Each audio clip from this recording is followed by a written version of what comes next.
बिस्मिल्लाहिर्रहमानिर्रहीम। अस्सलाम वालेकुम। ऋतिक रोशन एक इंटरव्यू में बताते हैं कि जब हम स्ट्रगल कर रहे थे, स्ट्रगलिंग डेज थे, तब हमें बताया जाता है कि जब आप कामयाब हो जाएंगे तो आपको खुशी मिलेगी। तो जब हम कामयाब हो गए तो हमने ढूंढा खुशी किधर है, हमें कोई खुशी नहीं मिली। और तब जाकर हमें ये एहसास हुआ कि खुशी इज़ नॉट अ डेस्टिनेशन, खुशी इज़ अ डेली प्रैक्टिस, खुशी इज़ अ डेली एक्सपीरियंस। खुशी डेली एक्सपीरियंस है, ये कोई डेस्टिनेशन नहीं है, ये कोई मुकाम नहीं है कि जहाँ पहुँच कर वहाँ पर खुशी मिलेगी आपको। इसी चीज़ को मज़ीद आगे हम वजाहत में लेके आएंगे ऋतिक रोशन के इसी एक जुमले को। उससे पहले आपसे ज़िक्र कर जाएं, एक गुज़िश्ता रोज़ जो मुल्तान में एक दिलखराश वाक़या पेश आया, जिसमें मारूफ नामी एक वकील ने अपनी MBBS डॉक्टर इकरा, अपनी बीवी को और अपने 2 बच्चों, 5 साला बेटा और 3 साला बेटी फूल जैसी को अपने हाथों से पिस्टल से कत्ल कर दिया अपनी गाड़ी में, और उसके बाद अपनी जान ली। इब्तदाई रिपोर्ट में ये बात सामने आई है कि इन 2 भाइयों का आपस में जायदाद का कोई तनाज़ा था, कोई लेन देन का कोई तनाज़ा था। तो उसमें उस चीज़ में दिल बर्दाश्ता होकर जो है वो मारूफ ने ये इंतहाई कदम उठाया, अपनी बीवी का कत्ल किया, अपने बच्चों का, और उसके बाद अपनी जान लेकर जो है पूरी अपने ख़ानदान को ख़त्म कर दिया। और जब इन ख़ानदान के बारे में हम पता करते हैं तो ये ख़ानदान एक वेल नोन ख़ानदान है मुल्तान का, जहाँ पर महंगी जगह पर इनकी प्रॉपर्टी है मुल्तान में, और एक सियासी घराने से इनका ताल्लुक़ है। इनके चचा शाहिद महमूद ख़ान ex-MP हैं मुस्लिम लीग नून से, और इनके दादा जो हैं वो ख़ान अशरफ ख़ान साहब, खाकसार तहरीक बनी थी एक भुट्टो दौर में, भुट्टो साहब के ख़िलाफ़, जिसमें 9 सितारे थे, उसमें एक सितारा इनके दादा अबू थे। तो ये कोई ऐसी फैमिली नहीं थी जिनको कोई तालीम की कमी हो या जिनको कोई पैसे की कमी हो, कि जिसमें ये हम सोचें कि उन्होंने खुदकुशी आया कि इसलिए की है कि उनको खाने पीने के लिए उनके घर कोई चीज़ नहीं थी, या किराए का मकान था उसका बिल देने किराया देने के लिए उनके पास पैसे नहीं थे, या बिजली और गैस का बिल देने के लिए उनके पास पैसे नहीं थे, तो उन्होंने इंतहाई कदम उठाया। तो इसी नौइयत का एक और केस आज से तकरीबन साल पहले फैसलाबाद में पेश आया था, गुलशन मदीना फ़ेज़ 2 में, कि जिधर एक शेख, सूतर मंडी का शेख काजिम हमाद, उसने अपनी 2 बीवियों और 3 बच्चों को कत्ल करके अपनी जान ले ली, जिसमें उसकी सबसे बड़ी बेटी जो फाइनल ईयर MBBS में थी, उसकी भी उसने जान ली। और ये क्या वजह है कि एक हंसता खिलखिलाता जो ख़ानदान होता है, फैमिली होती है, उसको किसी अल्लाह ताला की नेमत की कमी भी नहीं होती और वो इतना बड़ा कदम उठा लेते हैं। ये वो लोग तो हम लोग सोचते हैं और हम लोग उस चीज़ पे हम परेशान होते हैं, दिल बर्दाश्ता होते हैं, हम लोग परेशान होते हैं कि जिनके घर खाने को नहीं होता, वो अपने बच्चों को लेके नहर में जाके छलांग मार देते हैं, कोई अपनी ट्रेन के नीचे आ जाता है, गाड़ी के नीचे आ जाते हैं। लेकिन ये जब इतने वेल्दी ख़ानदान जो होते हैं, जिनको किसी रुपए पैसे की कमी नहीं होती, वो क्यों ये काम करते हैं? वो इसलिए ये काम करते हैं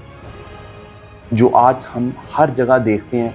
कि फ़लाँ बंदा परेशान बना रहता है, डिप्रेशन है, नौजवानों में डिप्रेशन है, रोज़गार को लेके डिप्रेशन है,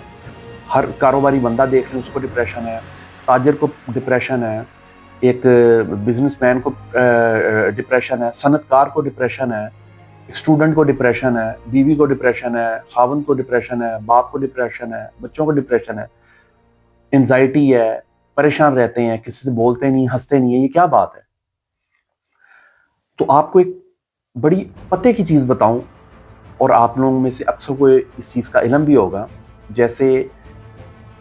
BP की हम जो बीमारी देखते हैं अपने बुज़ुर्गों में, या एक ख़ास उम्र में जाके जो लोगों को हो जाती है, जिसमें ब्लड कंट्रोल नहीं होता, ब्लड ज़्यादा होता है या कम होता है, तो वो एक बीमारी होती है, उसकी तशख़ीस होती है कि फ़लाँ मर्द को, फ़लाँ औरत को फ़लाँ जो है बीमारी लाहक हो, और उसकी एक दवाई होती है मार्केट में, उसकी एक दवाई होती है डॉक्टर्स के पास, मेडिकल स्टोर पे।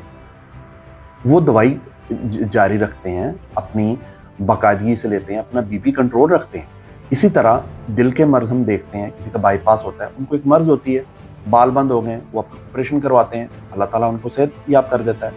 इस तरह हम फालिज के मरीज़ को देखते हैं, اس کو فالج ہو جاتا ہے، اس کا ایک حصہ جسم کا کام نہیں کرتا، دماغ کام نہیں کرتا، زبان کام نہیں کرتی، ٹانگ کام نہیں کرتی،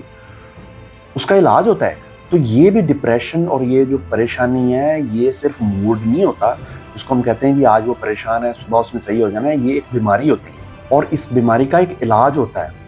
اس بیماری کے لیے دوائی موجود ہے مارکیٹ، اس بیماری کے لیے ٹیبلٹ اور کیپسولز موجود ہیں مارکیٹ میں، اور آپ لوگوں نے اب کرنا یہ ہے کہ جو آپ کو شخص اس طرح کا لگے، آپ کو فیل ہو اپنے خاندان میں، اپنی فیملی میں، اپنے بیوی بچوں میں، اپنے ماں باپ میں، اپنی بیوی میں، اپنے خاون میں،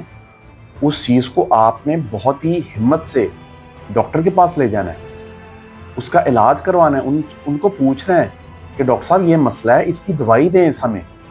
اس میں یہ نہیں کہنا کہ ادھر آؤ ہم سے گپ شپ مارو اور آپ کی طبیعت صحیح ہو جائے گی، وہ جتنی مرضی اس کے ساتھ گپ شپ مارے، اس کو کوئی فرق نہیں پڑنا، اس کی ایک دوائی ہے باقاعدہ، اس کو ڈاکٹر کے پاس لے کے جائیں، اس کا علاج کروائیں، وہ دوائی کھائے اور وہ صحیح ہو، بجائے کہ وہ اس طرح کا کوئی اللہ تعالیٰ معاف کرے انتہائی قدم اٹھا لے کل کو، پھر سر پہ ہاتھ رکھ کے بیٹھ جائیں اور دیکھیں کہ یہ کیا ہو گیا ہمارے ساتھ۔ تو اس طرح کے جو کیس ہیں آپ اپنے معاشرے میں دیکھیں، اب جو حالات ہیں وہ ہر جگہ اسی طرح ہیں، پریشانیاں ہیں،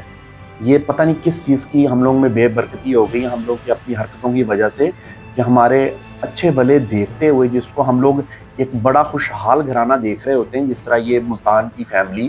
جس طرح فیصل آباد کی فیملی تھی یا ملتان کی یہ فیملی ہے، ان کو کس چیز کی کمی تھی؟ MBBS ڈاکٹر تھی اس کی بیوی،